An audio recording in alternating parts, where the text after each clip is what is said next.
أنت خلقتني وأنا عبدك وأنا على عهدك وعليك واستطعنا أعوذ بك من شر ما صنعت ولك بنعمتك علي وذنبي فاغفر لله. السلام عليكم ورحمة الله وبركاته. بسم الله الرحمن الرحيم. إن الحمد لله نحمده ونستعينه ونستغفره ونعوذ بالله من شرور أنفسنا ومن سيئات أعمالنا. من يهده الله فلا مضل له ومن يضلل فلا هادي له. أشهد أن لا إله إلا الله وحده لا شريك له وأشهد أن محمدا عبده ورسوله. اللهم صل على سيدنا محمد وعلى آل سيدنا محمد. رب يسر ولا تعسر بالتمم بالخير. رب اشرح لي صدري ويسر لي أمري واحلل عقدة من لساني يفقه قولي. ولا حول ولا قوة إلا بالله العلي العظيم. ولا منجا من الله إلا إليه. أما بعد. أيها المؤمنون اتقوا الله usikum wa iyaya bittaqwallah faqad fazal muttaqun. Sidang jemaah yang dimuliakan Allah Subhanahu wa taala, mudah-mudahan kita semua tergolong dalam golongan hamba-hambanya yang benar-benar bersyukur. Amin ya rabbal alamin. Alhamdulillah, syukur pada Allah SWT, kita telah pun berada pada bulan Ramadan Al-Mubarak. Hari ini kita masuk 3 Ramadan. Alhamdulillah, ini juga menunjukkan tanda doa kita Allah telah terima. Allah mustajabkan doa kita. Doa yang mana Allah mustajabkan ini? Itulah doa ketika datang bulan Rajab. Nabi SAW ajarkan kita bila masuk bulan Rajab, Allahumma barik lana fi Rajab wa Sya'ban wa ballighna Ramadan. Alhamdulillah, kita telah pun ada di bulan Ramadan.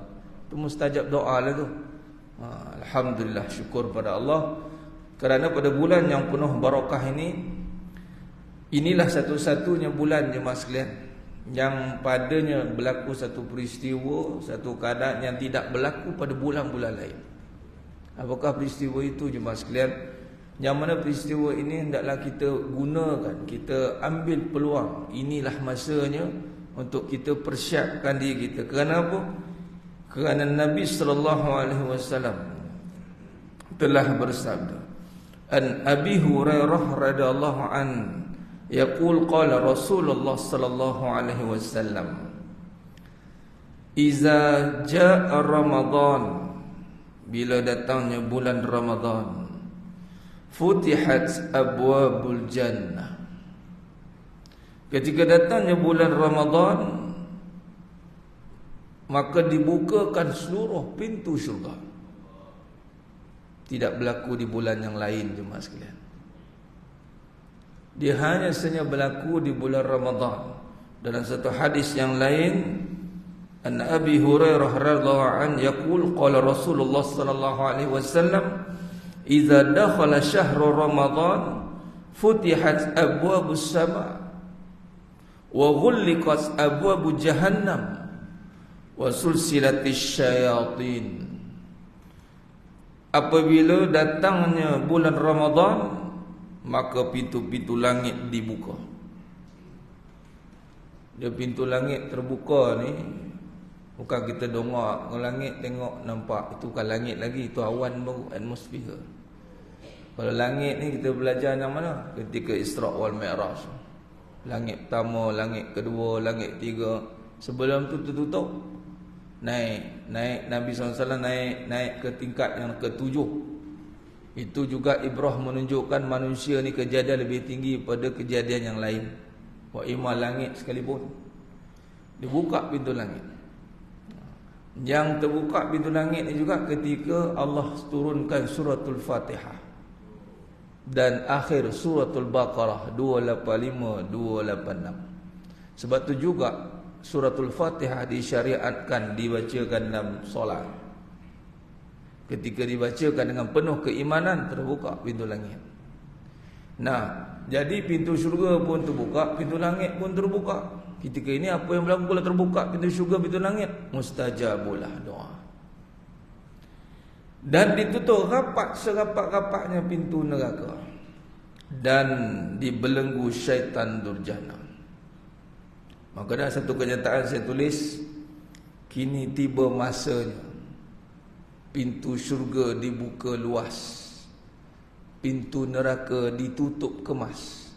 Jangan sampai kita terbiar mengambil segala ganjarannya. Jangan sampai terlepas. Moga-moga kita dianugerahkan syurga tingkat teratas. Amin ya rabbal alamin. Nah, itu doa kalau minta syurga jemaah sekalian, mintanya tertinggi. Nabi ajar. Ustaz, saya ni macam tak layak. Ni bukan soal layak tak layak, ni soal nak ke tak nak. Tu je. Kalau ikut layak, siapa ke sudah tak layak. Sebab syurga ni bukan dengan amalan kita semata-mata, tapi dengan rahmat Allah Subhanahu wa taala. Maka dengan itu jemaah sekalian, kita fokuskan keadaan pintu syurga terbuka. Maka datanglah perbahasan dalam untuk masa yang ada ni, dalam siri yang ada, kita namakan Road to Jannah, Back to Fitrah. Tu ayat bahasa Jawa sikit lah, boleh tak? Road to Jannah, Back to Fitrah. Juga di situ saya namakan juga perbahasan kita, bila kata Road to Jannah, bermaksud ada tariq, ada jalan. Inilah ada perbahasan dipanggil tariqah, jalan. Maka saya namakan juga projek pembangunan lebuh raya ke syurga. Dah buat dah? Dah hantar tender ke belum? Belum. Lah, tak siap lagi projek lebuh raya, macam mana berjalan? WCE dah buka dah sampai ke Teping. Yang terbaru ni bypass raut tu kan. Jimat 2 jam setengah. Mana balik ke Pantai Timur sekejap lagi jimat. Nampak? Maka di situ kalau kita lihat, bila pintu syurga dah terbuka, pintu langit telah terbuka, jangan kita pula yang menutup jalan kita nak ke syurga pula. Kita sendiri pula yang menutup jalan. Pintu dah buka. Ni dah buka gate dah. Dah kita pula tak ke jalan masuk pahal. Allah ruginya, ya Allah. Ada orang berjalan nak pergi, tutup pula. Beria-ria datang tempat tu, ini ada promosi ni, datang tutup. Ini pintu dah buka, tapi tak jalan. Rugi serugi-rugi. Malah Allah Subhanahu Wa Taala membantu kita. Kata Nabi SAW, syaitan dibelenggu. Syaitan dibelenggu. Ramadan syaitan dibelenggu. Dia tak boleh buat multaqa. Tahu multaqa? Perjumpaan. Setiap hari iblis dan tentera-tenteranya akan berkumpul di atas lautan. Di laut tu Nabi kata ada singgah sana dia. Di mana? Wallahu alam. Dia cari entan. Saya tahu. Tapi dia berkata dekat Bermuda lah, mana, wallahu alam lah. Kita tak tahu ke mana. Tapi ceritanya di laut. Setiap hari iblis dan kuncung-kuncungnya akan buat perjumpaan dan akan buat apa? Tengok apa yang dia buat hari ni. Yang menyesatkan, yang do buat orang berkelahi. Dia do tiup lah. Tiup apa? Tiup permusuhan, pergaduhan, perkara-perkara yang membuat dosa. Dan yang paling besarnya adalah dalam hadis ni tentang bila kata apa yang iblis buat di singgah sana ni, menceritakan tentang fitnah yang besar. Fitnah yang paling besar adalah siapa yang dikata dalam hadis itu, tenteranya yang berjaya buat fitnah yang paling besar, yang paling rapat dengan iblis. Lalu fitnah yang paling besar ketika iblis ditanyakan tentang syaitan kuncu-kuncunya, apa yang kamu buat hari ini, maka datanglah seorang syaitan ini. Dalam hadis Nabi gunakan seorang syaitan, bukan seekor syaitan. Seorang. Datang seorang syaitan. Lalu sebab apa seorang syaitan, tak seekor? Sebab jin ni ada dari segi kejadian dalam, ada akal, ada hati, ada perasaan, sama macam manusia. Tinggal lagi unsur kejadian berbeza. Jin kana minal jin, itu daripada api, manusia daripada tanah dan air mani. Dan Jin dan manusia itu akan dihukum, yang dipertanggungjawabkan, yang ditaklifkan, jin dan manusia. Okay, baik. Maka datanglah seorang syaitan, ceritalah hakaza wa kaza, hakaza wa kaza, cerita semua. Tapi tak impress. Iblis tak impress. Dia kata, kau belum buat apa-apa. Datang seorang syaitan lagi, dia kata apa? Aku tidak akan meninggalkan satu-satu pasangan itu sehingga dia bercerai-berai. Maka iblis pun kata, ni'ma anta. Daripada singgah sana dia duduk tinggi tu, dia turun bawah, dia panggil kawan ni duduk sebelah dia. Jadi maksud kata apa? Di situ Allah dah bantu bahawa mereka ni tak boleh nak buat kerja-kerja yang meeting nak tengok kau buat apa, tak boleh. Ramadan kau berhenti semua. Tak dapat permit berkumpul, tak dapat. Mereka kena minta permit yang main. Mereka minta permit. Jadi mana kata dalam keadaan Ramadan ini yang Allah telah buka seluah-luah pintu syurga, tutup rapat pintu neraka, belenggu syaitan durjana, apa lagi kita nak tunggu? Inilah masanya. Yang pertama, di situ kita kena perhatikan jalan. Bila pintu dah terbuka, jalan mana kita nak ikut? Maka di sinilah tiada lain tidak bukan jalan yang mana kita lihat di sini merujuk kepada amalan. Sebab itu dalam bulan Ramadan, bulan yang mana dilipat gandakan pahala ganjaran melalui amalan-amalan. Maka beramallah, itulah jalannya. Tiada istilah lain yang kita melihat bahawasanya ada jalan lain nak ke syurga. Tak ada je masalah. Terbuka pintu syurga, kita automatik beramal kembali dengan begitu semangat. Maka di sini boleh kita simpulkan juga, bulan Ramadan yang penuh barakah, masanya untuk kita memantapkan akidah. Jalan pertama yang kena jelas adalah akidah. Kemudian memperkasakan ibadah. Pertama kena buat apa? Memantapkan akidah. Sebab apa tuntutan selepas Ramadan siam ini? Apa dia tuntutan lepas 30 hari kita berpuasa? Apa berlaku? La'allakum tattaqun. Takwa. Takwa ni perbahasan iman. Maka nak sampai ke takwa, dia kena jaga iman. Iman nak dijaga dengan cara apa? Dengan memastikan akidah itu benar, tepat dan jelas. Inilah bulan yang meluruskan kembali akidah kita. Sebagai contoh apa?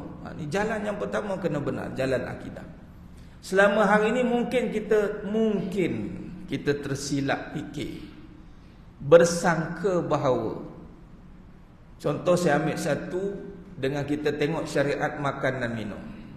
Ini paling basic, yakni menahan lapar dan dahaga, makan dan minum, dan perkara-perkara yang membatalkan puasa. Paling basic makan dan minum. Nyari tak letak air kat sini ni.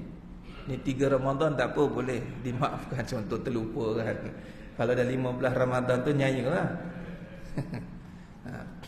Kita tengok air sebelum ni, kita nampak air, kita nampak makan, nampak aku. Apa maksud aku? Aku nak makan, aku haus. Kok akulah? Boy, cengeng dia tu.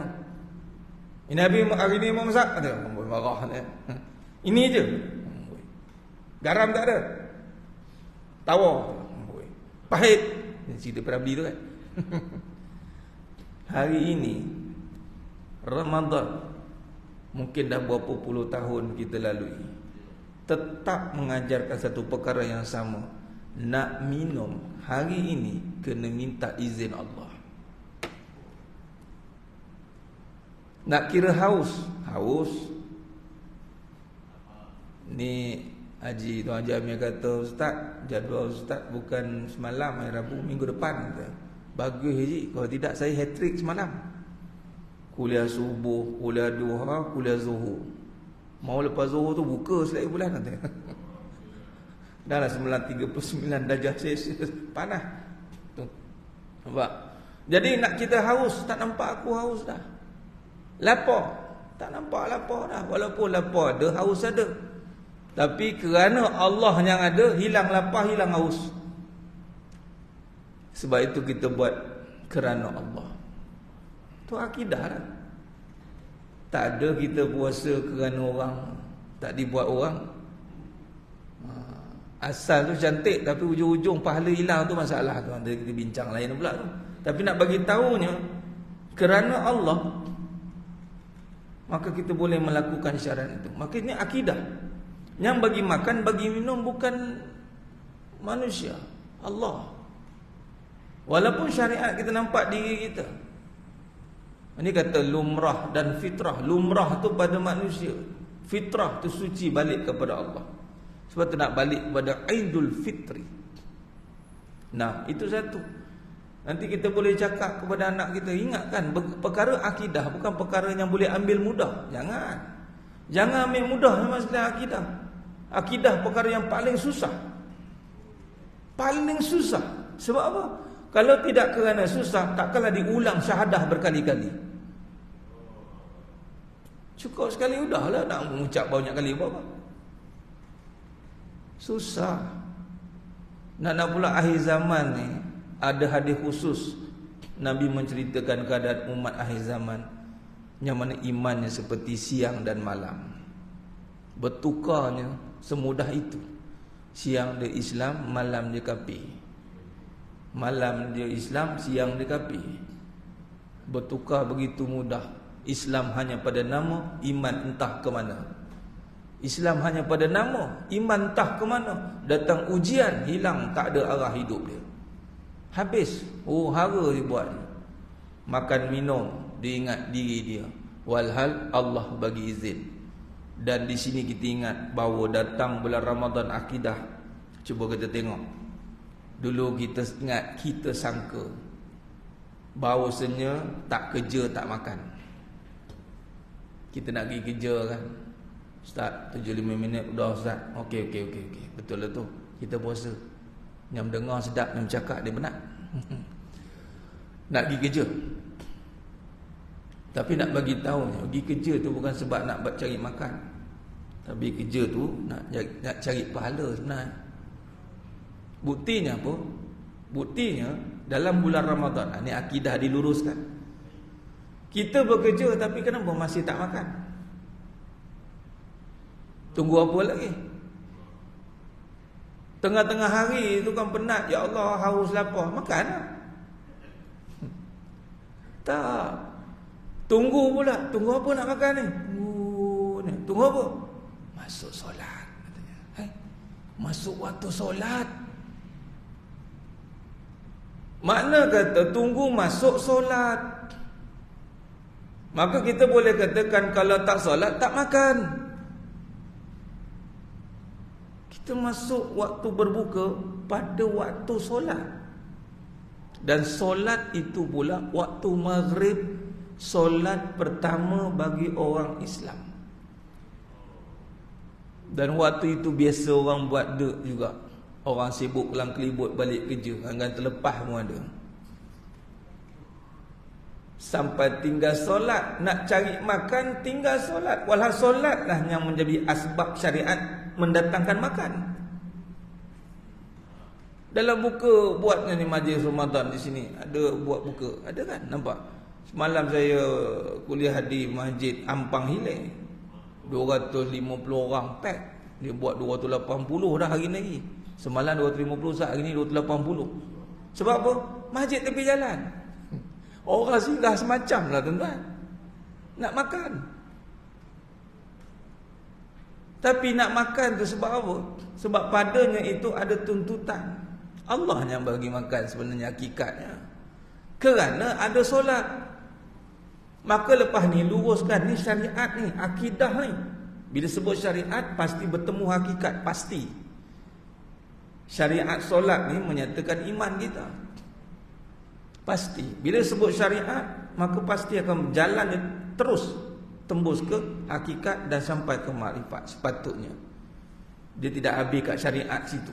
Dia mesti sampai ke situ. Malah daripada hakikat dan daripada sebab mengenal makrifat lah kita bersyariat. Sebab mengenal Allah lah. Allah yang bagi makan, sebab tu aku solat. Kita bekerja ada tempat. Pergi kerja ada tempat. Maka solat ni juga mesti dilibatkan sebagai pekerjaan kita. Pekerjaan. Dia tidak boleh diasingkan. Kerana itulah af'al utama sebelum ada kerja-kerja yang lain. Kalau tidak, kerana Nabi SAW negotiate dengan Allah 50 waktu jadi 5 waktu, nescaya tak kerja lain lah kita. Solat saja. Maka kalau kerja yang kita buat secara ibadah umum, kita ada tempat kerja. Ya, ini pergilah tempat kerja masing-masing. Di mana-mana tempat. Ibadah khusus ni kita letakkan kerja ibadah umum ni. Sebab apa? Kalau datang kerja, pergi ceramah tempat-tempat kerja Pulau Johor ke, kita pun cakap. Marah orang kalau saya cakap macam ni. Ni semua kerja ni semua bukan ibadah ni. Oh, berdesing tengok orang dengar. Apa ustaz cakap macam tu? Kita nak test kan. Ni kerja-kerja ni bukan dapat pahala ni, selain pula dosa. Oh, marah lagi. Makna kata depa sepakat kerjanya depa buat tu ibadah. Nak jadikan ibadah, maka ibadah dalam kategori mana? Ibadah umum. Niat kerana Allah, jangan buat perkara yang dilarang. Betul? Oh, ya betul. Jadikan ibadah. Jangan sampai meninggalkan suruhan Allah kalau dah ibadah. Itu kerja umum. Kalau kerja khusus, kita lebih buat macam itu. Kita kena divide by two. Kerja umum, kerja khusus. Kerja khusus apa? Solat. Kalau kerja umum ada tempat solat, kerja khusus tak ada tempat. Di mana tempat kerja khusus kita? Di masjid. Kalau pergi kerja nak dapat gaji, kalau pergi solat kerja nak dapat rezeki. Kalau tak datang tempat kerja, ibarat dia tak dapat gaji. Kalau tak datang tempat solat, ibarat terputus rezeki. Jangan main-main ni masalah. Terputus rezeki tu sebab apa? Tak datang tempat kerja utama. Sebab tu saya kempen balik datang mana tu ramai ni, marilah cuma sekalian ni lah masanya kembali nak meluluskan akidah yang bagi makan itu Allah, yang bagi hidup itu Allah, rezeki. Kalau tak solat tak makan. Terpinga-pinga. Tu buka tadi tu. Bantai kata contoh maghrib tak ada. Buka maghrib tak ada. Bukan tunggu azan ya, jangan tunggu azan je. Tak masuk waktu solat kan batal. Tengok-tengok nak buka maghrib tak ada. Jenuh fatwa ni nak cari. Dan bila kita nak makan? Ji, dah masuk belum? Maghrib hilang kata. Maghrib hilang kata. Sudah ni. Habis tu nak buka macam mana ni? Tak tahu dia. Nak kata waktu isyak tak disyariatkan buka waktu isyak. Nak tunggu waktu maghrib tak ada. Tak ada tanda-tanda. Jadi mana kata solat. Kerana solat kita ada makan. Tengok orang yang buka puasa tu, dia tak fikir apa, tahu ada makan. Sebab ada solat, ada makan. Sebenarnya berserta keduanya. Jadi torik yang pertama dan mesti kita jaga, jalan yang pertama yang mesti kita pelihara dan mantapkan itulah kefahaman tentang akidah kita. Bulan Ramadan, bulan meluruskan kembali akidah, memantapkan kembali akidah, agar ibadah kita kembali kepada jalur yang sebenar. Ibadah itu dibuat kerana Allah, bukan kerana ada masa lapang. Kadang-kadang berkira-kira tu nak datang tu, sibuk lah. Ya Rab, janganlah fikir sibuk kita je. Sebenarnya Allah mengatur hidup kita, kita je tak nampak. Kita nampak kita je duduk sibuk. Walhal seluruh perbuatan manusia, perjalanan manusia, semuanya telah tertulis di Lauhul Mahfuz. Kita pun tak tahu. Jadi ikutlah aturannya.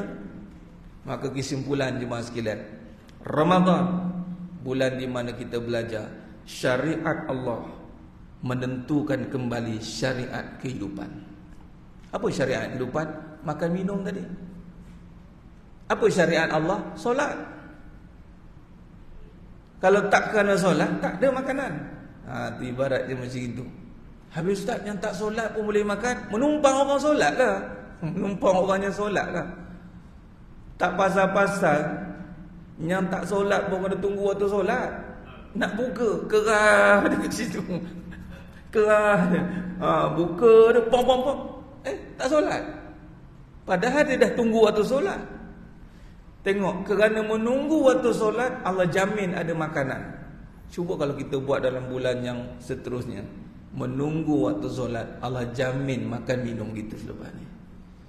Tinggal lagi kita tak nampak aja. Inilah perbincangan iman, perkaranya gaib, hanya yang lihat oleh mata hati. Wallahu a'lam jemaah sekalian. Itu saja perbahasan kita untuk hari ini. Kita akan sambung pada siri yang akan datang insya-Allah dalam perbincangan Road to Jannah, Back to Fitrah, dan boleh bentang gadah masing-masing projek pembinaan lebuh raya ke syurga. Ni boleh bentangkan bagi ke anak-anak ni. Projek kamu dah ada belum? Jadi bulan Ramadan mak nak award kat kamu. Bagi tender. Lepas tu bentangkan apa projek, apa dia punya plan dia. Nak tengok action dia macam mana. Nah, mudah-mudahan Ramadan ni membantu kita lah untuk meluruskan kembali akidah, memantapkan akidah, memperkasa ibadah. Wallahu alam. Mudah-mudahan Ramadan kali ini Ramadan terbaik yang pernah kita lalui. Amin ya rabbal alamin. Qul qali hadza wa astaghfirullah azim wa lakum wa bila taufiq wal hidayah. Assalamualaikum warahmatullahi wabarakatuh. Kita tangguh dengan tasbih kafarah dan suratul As. Subhanakallahumma wa bihamdik asyhadu an la ilaha illa anta astaghfiruka wa atubu. Bismillahirrahmanirrahim. Wal 'ashr innal insana fi khusr illa alladhina amanu wa amilus solihati wa tawassaw bil haqq wa tawassaw bis sabr. Wallahu a'lam bissawab. Takbir. Allahu akbar.